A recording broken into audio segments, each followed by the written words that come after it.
welcome back to Malice Reviews. This week, as I promised last week, we are going to talk about the Friday the 13th franchise. It is a series of films that have been going on since 1980, and the most recent of which came out in 2009. There have been off and on rumors of another sequel coming out, but as of yet have yet to happen. I will add that, in fact, in the meantime, though, they are making a new video game for the franchise, which will consist of mostly multiplayer, but they are promising single player, which they have made enough funds to make in order to help keep the game interesting for players, even if the online element of it would happen to die off at some point. But we're not here to talk about the game. Instead, let us dig into the franchise.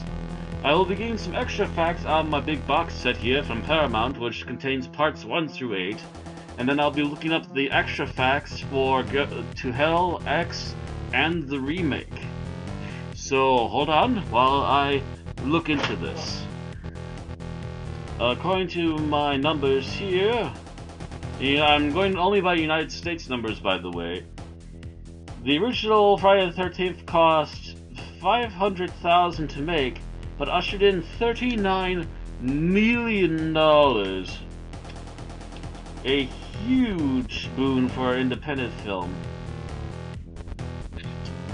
The story itself was fairly confident and straightforward. It didn't tend to tear off too much, although there are certain odd points in the movie because apparently they didn't have enough time to film everything. So they used what footage they had, did some quick voice editing at the end in order to make the last part of it work together, because they didn't have time to actually do an actual dialogue sequence. That being said, other than that one little weird hang-up in the movie, it released on Friday, May 9th, in 1980, ranked number 1 at the box office its opening weekend. Original working title was A Long Night at Camp Blood, and Friday the 13th used these simple rules of the horror genre. 1. Create a prior evil. 2. Put a bunch of horny teenagers together. 3. Remove any help from adults. And 4. Kill them off one by one.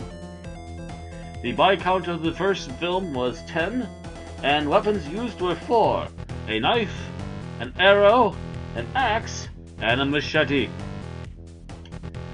On to plot 2, and looking at the numbers again, it started with a budget of $1,250,000 and managed to bring back in the United States $21 million, so it had decreased by a little more than $10 million. It seems to happen with sequels a lot, to be honest.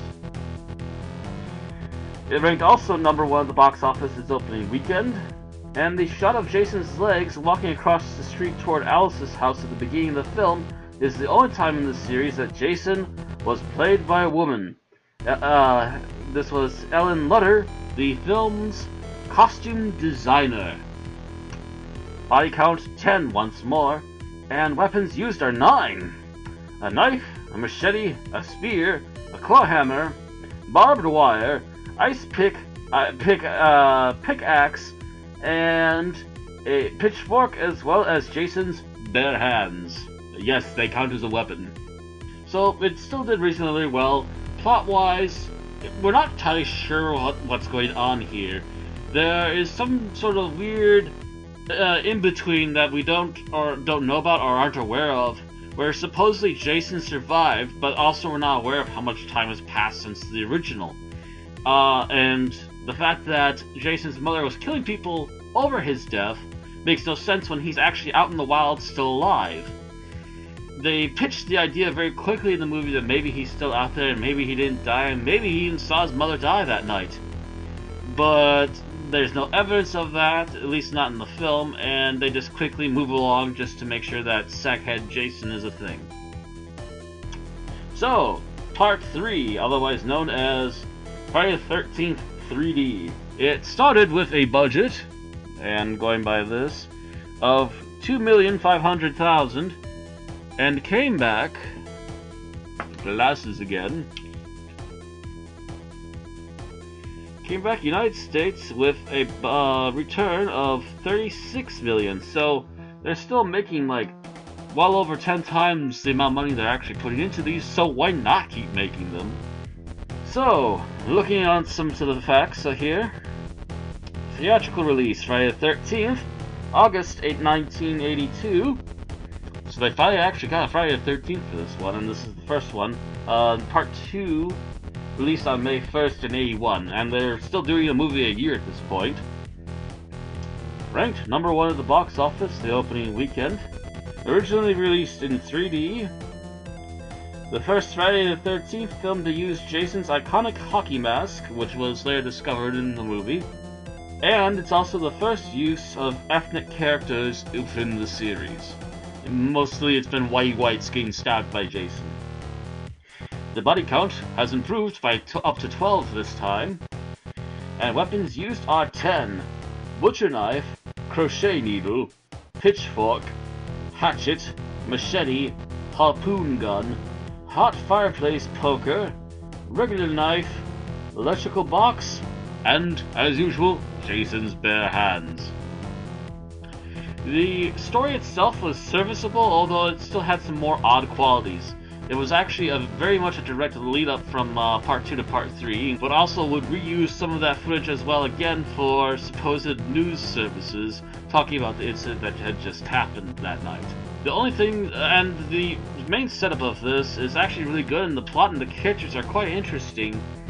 It's just a sad little tidbit that, for whatever reason, they threw in some weird background story where the main female had apparently previously met Jason somehow, and had an overnight struggle against him, but after hitting the ground, she doesn't remember a thing, and actually wakes up the next morning in her own bed like nothing ever happened, and her parents don't want to talk about it.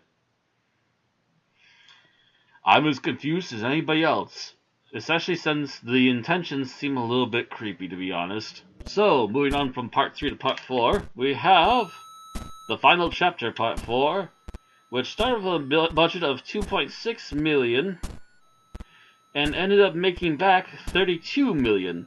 It's still a slow increase, but a steady slowing decrease, as opposed to the sudden jump down at $21 million for Part 2.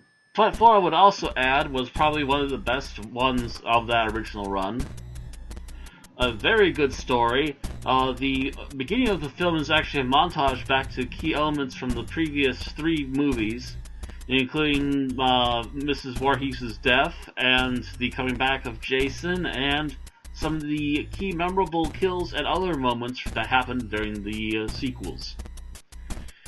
And this was also intended originally to actually be a true final ending for the franchise, where Jason was killed by a child. The original plan was that he was a sort of inventor child. He made costumes and stuff, but he could take it a step further and possibly make this sort of ray gun thing that would be weaponized to make Jason's head explode.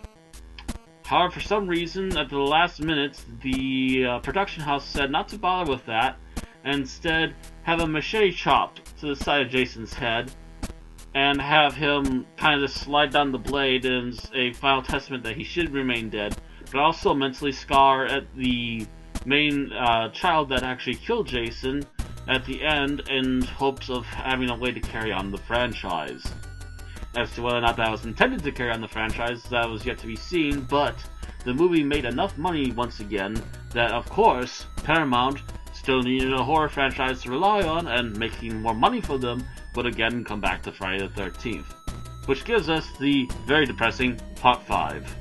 Friday the 13th, Part 5, A New Beginning, yeah right, is the first of the Friday the 13th movies since Part 3 to not be on Friday the 13th for a release date.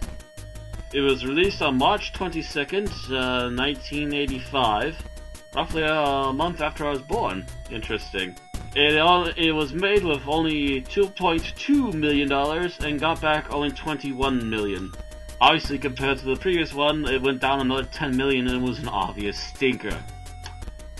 But we'll go into some other facts quick before we go into why.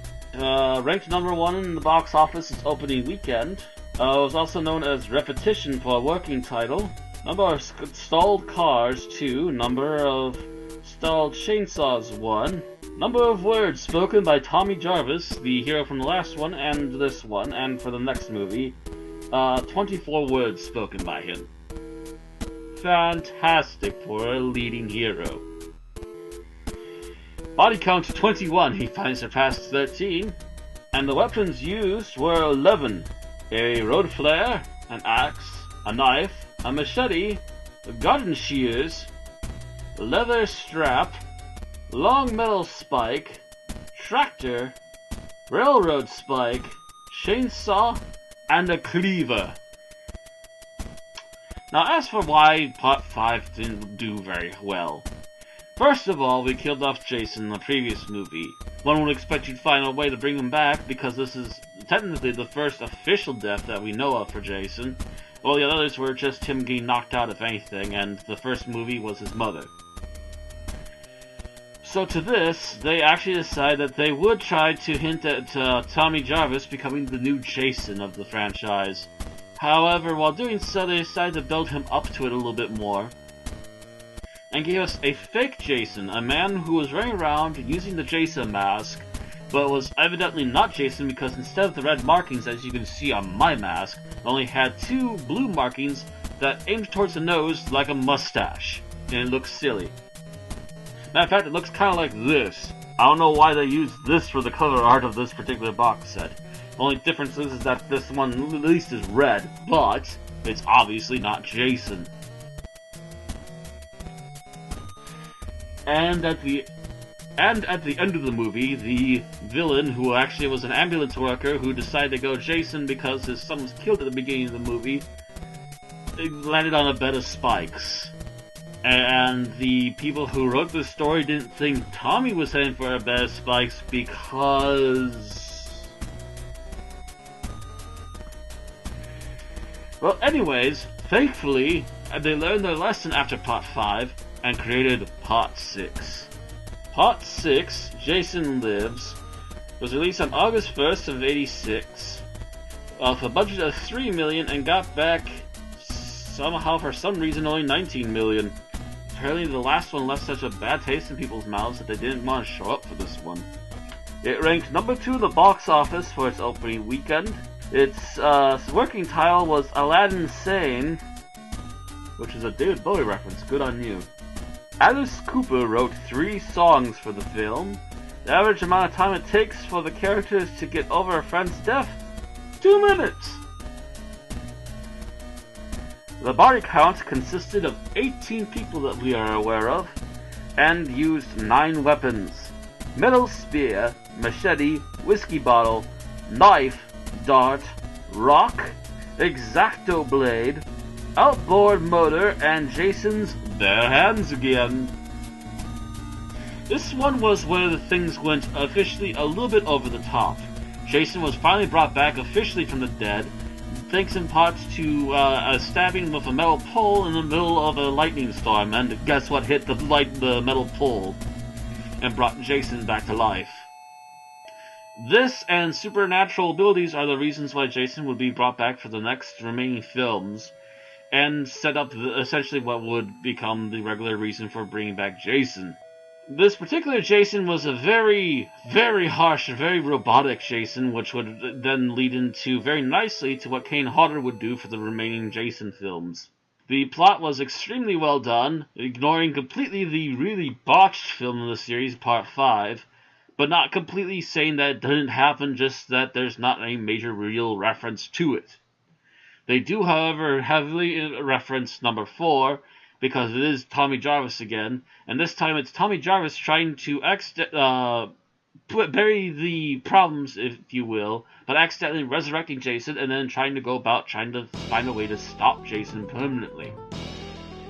To which I would add that this is a huge success, spectacular actual on-set effects, some really good and gruesome deaths like we had never actually seen up until that point, some fantastic movie music that we hadn't heard, and Alice Cooper lent most of that. And I would also say it's probably the most iconic look for Jason until some of the later looks here. I would also add that this story was a fantastic final finale for the main character of Tommy Jarvis and allowed him to finally leave the franchise without having to be a problem or having more references thrown at him for no apparent reason afterwards. However, Paramount was still making money, and they were not satisfied with stopping there. So onward to Part 7! Friday the 13th, Part 7, The New Blood, was released on May 13th, fantastic, 1988, got a budget of $2.8 million, and was able to up the ante on how much money it made back slightly by going from $19.4 to $19.7 million earned back, so it was still earning plenty of money in return. Friday Facts, theatrical release date, ranked number 1 in the box office on opening weekend, a series record for 3 sex scenes and 2 stalled cars, only film in the series to feature characters other than Jason who possess supernatural powers. The body count was still high, 16, and used 11 weapons: telekinesis, tent spike, sleeping bag, axe, scythe, party horn, knife, machete, long-handled machete, power tree saw, and Jason's bare hands. While 6 was a very good finale for what could be considered a major portion of the series, 7 would continue things in a relatively decent pace. They had some of the best effects makeup for what was underneath the mask on Jason, and would also feature, as previously mentioned, the first only other character to have at least some sort of supernatural power. In this case, they were actually originally planning to try and use Carrie, but could not get the rights to it. So instead of using Carrie, they made up their own psychic character, still female, still main lead, and had her fighting off against Jason. But in the end, as usual, Jason always goes back to the lake, and from the lake he will rise again in Part 8.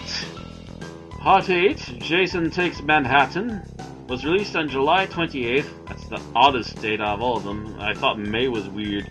It used still a small amount of $5 million and managed to get back $14.3 million, which is sadly at this point the lowest amount of money that the movies had ever made. So as you can tell, the budget was starting to run rather thin and they weren't making as much money back. Survivors 3, including Toby the dog. Illegal substances, cocaine, heroin, and crack, the last 2 made their series debut. Pot was curiously absent. First film in the series to not feature a stalled car. The body count is also the highest the franchise had ever managed to date, at 21 people killed. They also used 17 weapons: a spear gun, 3-pronged spear, electric guitar, hot sauna rock, broken mirror, harpoon, machete, knife, electrical station, deck antenna, axe, used heroin syringe, steam pipe, exploding car, a drum of toxic waste, a wrench, and Jason's bare arms, hands, and fists. Part 8 was, again, getting a little more over the top. It was a fun little romp, but it was obvious that the series was getting a little bit silly, but at least kept the whole Jason thing serious. Although, again, some of the kills were getting a little bit silly, especially when he literally punches a kid's head off. But at the same tone, we have an undead monster who's back for the 3rd time, and it's obvious that Paramount was undergoing pressures to try and make more money, but having the need to spend more money to actually make that said money, and not giving enough time to anybody in the franchise to actually make a proper movie. To which, after a number of years, Mr. Cunningham, Sean Cunningham, owner of the Friday the 13th rights, the writer and helping writer and director of the first film and copyright holder of the franchise, gave it off to New Line Cinema to see what new fresh blood they could get. To this, I will not have as much details as the Paramount films because they made that special case there with all kinds of details, but there are technically 3 that were made while it was owned by New Line Cinema, although the last one was also helped by Paramount because it was technically a reboot. So, let us go through them one by one. Jason Goes to Hell, aka Part 9, the final Friday, released on August 13th, 1993, cost only $3 million to make, and managed to make $15.96 million back. So already, with this new franchise restarted by New Line Cinema, they already made an extra $1 million on the top. So, what do I think about Jason Goes to Hell? It's a little odd. Essentially, I have mixed feelings about it. The story was well written and very well done. They actually had a strong beginning, middle, and end, and actually threw a real big zinger at you by actually having Jason killed at the very beginning of the movie, which surprised pretty much anybody. The thing is that they want to explain away the supernatural bits of Jason's background. They want to explain why, even as an undead creature, he kept coming back, and how no one was able to stop him, and then also come up at the same time with a way to actually stop him. Hence, a supernatural knife that can only be wielded by other people of the Voorhees family, or the only people that could actually slay Jason himself, and slay the beast inside of him that would travel from person to person until it found another Voorhees to recreate Jason. If this was gradually explained over a series of movies, this would be much better, but to take it all in one gulp in one film is a bit far. So the ideas just kind of zoomed right out there and jumped over several sharks all at once instead of just a couple of them, which was maybe the worst of what Paramount did to it. So with that being said, is Jason Goes to Hell a really bad Friday the 13th? Mediocre. I would still rate this above Part 5. At least it actually has Jason. It actually has Jason's actor Kane Hodder in here as a security guard who then actually gets killed by Jason in the series of the movie. Jason, essentially, the essence of him is this little squiggly puppet creature that moves from person to person, trying to find a new host to recreate itself and become stronger again.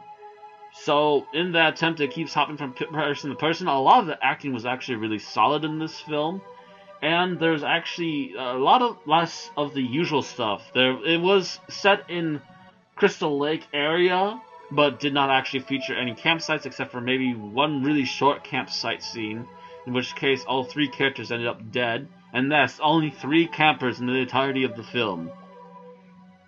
And did Jason go to hell? Well, he was supposedly destroyed, but at the very end of the film we also got a Freddy Krueger glove that came up out of the ground and grabbed his mask, hinting at the possibility, but not directly saying that there should be a Freddy vs. Jason.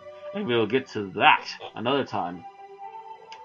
There's also a reference to the Evil Dead because they actually, the same effects guys who worked on this also worked on Army of Darkness and allowed them to use the Book of the Dead as an actual prop in the movie if you pay attention.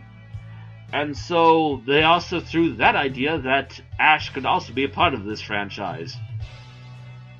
And while that has actually never actually come to film, I will say, however, that they actually did make a sequel to Freddy vs. Jason vs. Ash, as a comic book. So, it's a mixed bag. It's an odd little ball. They obviously were trying very hard to make what they were making, but it just was too much too quick, I think. There's too many new changes that didn't really mesh with anything else that was going on in the franchise at the time. And speaking of jumping the shark, Jason X. This is actually the first time I've actually watched Jason X, was for today, and it's less of a horror movie. It's not as much of a horror movie as the previous Friday the 13th movies, but also let me check the numbers again. Ouch! Jason X required $14 million to make and only received back $13 million in the United States. Obviously, foreign audiences helped this movie succeed, gaining it a $16 million, which is not a heck of a lot, to be honest. So this poor little sucker barely made his money back, which again makes you sit there and ponder why the Friday the 13th kind of stopped. They spent way too much on this, and this wasn't even really a Friday the 13th movie. It has Jason in it. It has a lot of the themes of Friday the 13th included in it, including a camping scene. But I would also argue at the same time that it was more action-based and far more science fiction-based, because we get a cybernetic sci-fi Jason by the final act of the film, and he continues to hunt down the remaining few survivors on his spaceship in order to kill them all, and also unleash himself into space, supposedly to find more humans and kill them. Possibly unleash himself on Earth 2, which happens anyways! He crash lands on Earth 2, and as far as anyone's concerned, after you hear the chi-chi-ha-ha, he's alive. He's still alive, and he's gonna be fucking people up again. So much for stopping Jason. So, with that being said, obviously, the franchise hip-topped all over the place and was kind of crazy at this point. And also after a Versus movie, which we will get into again next time, we had a 2009 remake on the budget of $19 million and making $65 million, outgrossing any of the previous movies. 2009's Friday the 13th remake is a long time coming, to be honest. Since even Jason became undead, things were kind of a little bit fishy in the franchise. It's not really clear what angle they were trying to go with. They were going with anything that would just keep the franchise going after they had killed Jason off, which is not exactly the smartest or brightest idea to be going with.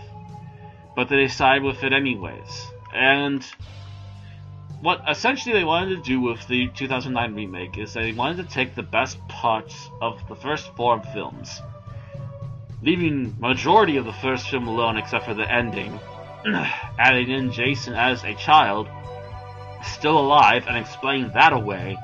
They then proceed to have Jason become an adult several years later, and updates the franchise to the modern time setting of about 2009-2010. And from there, just continue things and make little homages to the original first 4 films, while also allowing us to transition from Sackhead Jason to Hockey Mask Jason and Child Jason all in the same film. Now the main question is it a good reboot? Absolutely. It's still very much a Friday the 13th movie, and I really, really enjoy it. I managed to actually go to this movie with a previous roommate who was in the Navy and got to watch him squirm in the theaters while we watched this. I was still in college at the time. Well, I'd stopped college at the time and was still having a job, although that wasn't going to last very much longer after the release of this movie, sadly. And that's why I'm now a video content creator on YouTube. It's that long ago and I'm still here. And I only make $11 a month. Anyway, I still found the effects to be very well done. The writing was top-notch, and while they did reuse a lot of the previous ideas, including the kills, it was still a very good homage, and it was actually going to be a solid footstep for where you could take possible sequels for the franchise to make it continue again. Instead, I find it rather irritating that a lot of nitpicks, including some bullshit ones like Jason shouldn't run. Jason ran in the first movie he was in. Fuck off. But stupid little nitpicks like this, plus people complain that it wasn't original enough. Well, duh, they said they wanted to make a reboot. They told you that they wanted to use parts of the previous movies and make a really good starting point for new ones. But people didn't understand that, I suppose. People didn't read into that, maybe, I don't know. I thought it was an extremely well done remake, better than the Halloween ones, and better than the Elm Street one. But things are what they are, and rumors continue to circle as to whether or not there's going to be another Friday movie. Whether it's going to be slapsticky, stupid stuff like the later Fridays, or if it's going to actually be a continuation of the new reboot, or something else in between. Nobody knows for sure right now. The only thing we have coming to us for sure right now is a video game, which originally was promised in October, but currently is being stated for any time between now and near the end of December, which is really kind of stupid, to be honest. Why would you make the release date that late? And why didn't you say that from the get-go instead of lying to us that you're going to get it done in October? But whatever. Anyways, that's been my look into the Friday the 13th franchise. I hope you all have enjoyed, and I will see you all next time for Elm Street. I'll see you all then.